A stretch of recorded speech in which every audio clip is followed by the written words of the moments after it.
बड़ा सुंदरता है।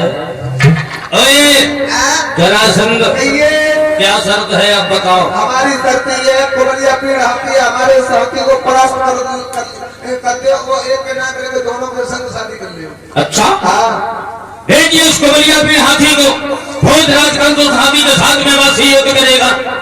कुबलिया पीड़ हाथी जब छोड़ा गया तो भोजराज कंस और उस हाथी में लड़ाई होने लगी। हुआ ये अरे भोजराज और हाथी में फिर गति की भाई लड़ाई।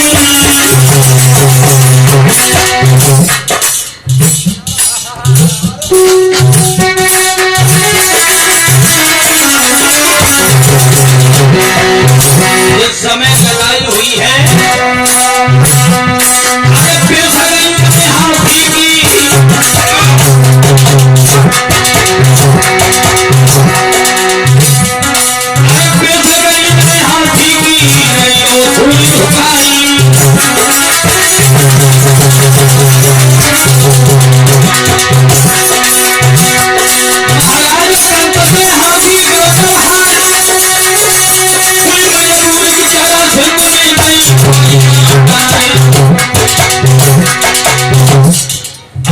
कंस की शादी होती है दोनों कन्याओं के साथ में। जरासंध में शादी की अब तो दुल्हन बनती जो कन्या मथुरा में आई। अब तो दुल्हन बनती जो कन्या मथुरा में आई।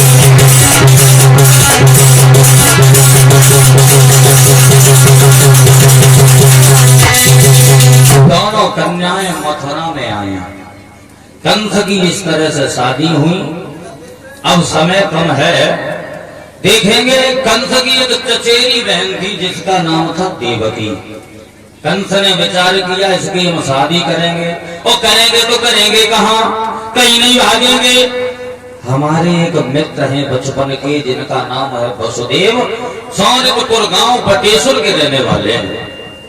उनके विचार भी अच्छे हैं, उनके साथ में शादी करेंगे। एक पत्र लिखा और कहा वसुदेव जी अब तक तो आप हमारे मित्र थे, लेकिन अब हम मित्रता का रिश्ता रिश्तेदारी में बदलने जा रहे हैं। हम अपनी बहन की शादी तुम्हारे साथ में करने जा रहे हैं। समय अनुसार बारात लेकर के आ जाना और मेरी बहन के साथ में शादी कर ले जाना। और वसुदेव के पास जब पत्र पहुंचा, वसुदेव जी बारात लेकर के आए। हुआ ये हंसी खुशी के साथ चली बारात और मथुरा आई।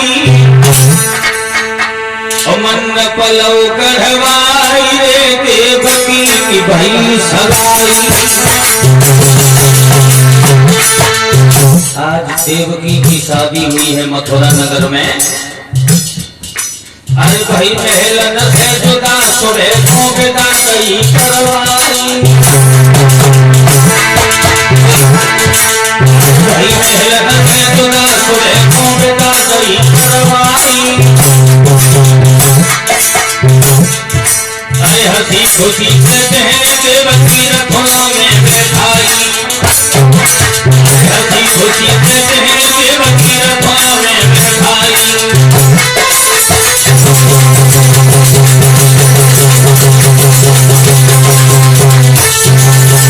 बड़ा खुशी के साथ में देवकी को रथ में बिठाला गया और रथ में बैठ करके जब देवकी चली, आहा हुआ क्या रथ में देवकी जा रही है और पीछे से एक रसाला है। ताके पीछे तो कंस रानी बसदेव कुंवर का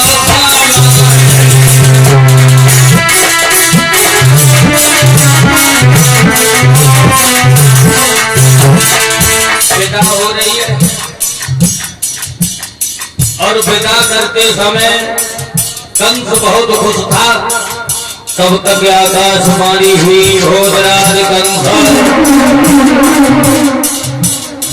अरे तू ये खुशी दिखा रहा है, ये थोड़े दिन की खुशी है, तुझे नहीं मालूम है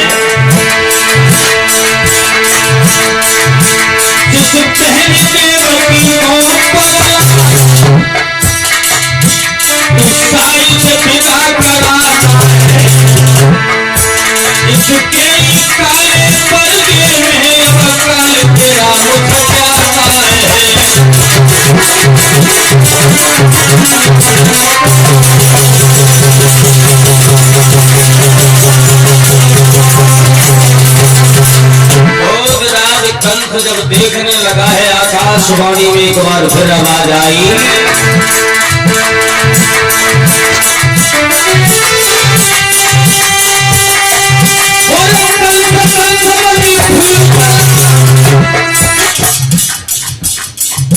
आकाशवाणी में आवाज आई थी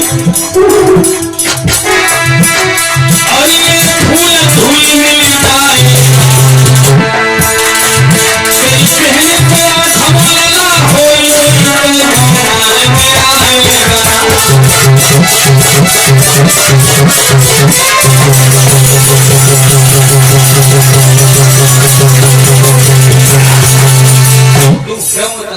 है, ये फूल एक दिन धूल मिल जाएगा और तेरी बहन का जो 8वां गोत्र होगा वही तेरा काल होगा और वही तुझे मार करके एक दिन गिरा देगा।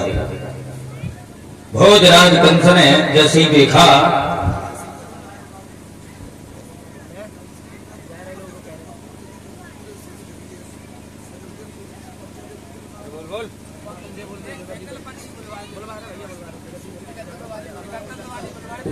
और ये 7100 रुपए भागवत कथा में दान कर रहे हैं श्रीमान श्री शिवनाथ सिंह यादव जी, और ये संजीव कुमार एडवोकेट 100 रुपए हमारे पास आए हैं, और ये अमित यादव अदमापुर के रहने वाले 100 रुपए दे रहे हैं रमेश और अमित बिछुअन पर रूठी ना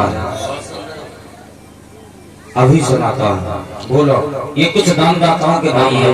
श्रीमद् भागवत कथा में कुछ दान आया हुआ है, वो किस प्रकार से है सुनेंगे भक्तों के नाम। 500 रुपया राधे श्याम, 500 रुपया कपूरे सिंह, 501 रुपया बलवीर सिंह, 501 रुपया अंशु सनौत उदयवीर, 501 रुपया शिवम सनौत उपेंद्र, और 1100 रुपया करूर सनौत भगवान सिंह, 501 रुपया शिवराज सिंह, और 201 रुपया जुवर सिंह, 201 रुपया गोपाल सिंह, 3100 रुपया शिवनाथ सिंह, 1100 रुपया सुरेश सिंह सनौको,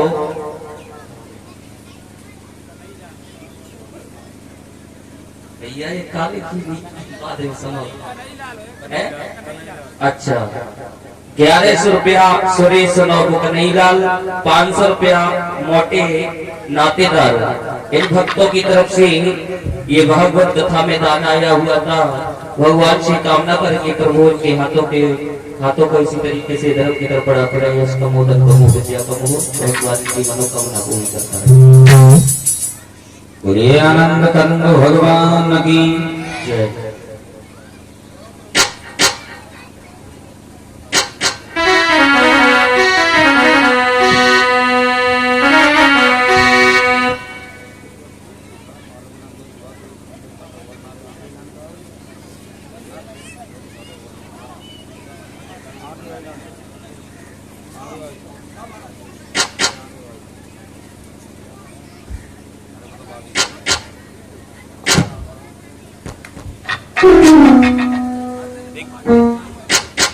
देखते हैं ये जो फरमाइश है एक लाइन में होली के बारे में,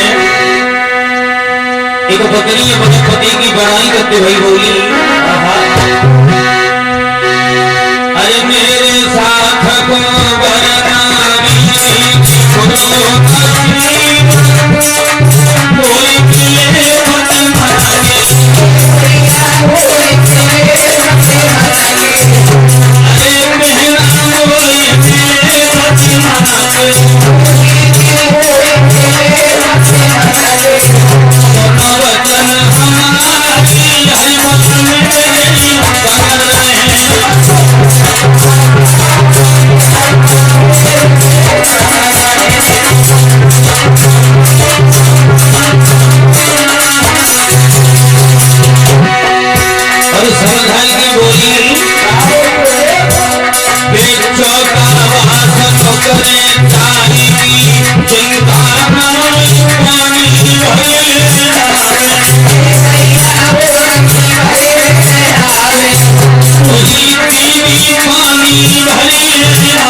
इधर वही गौर करेंगे कथा प्रसंग जहां चल रहा है।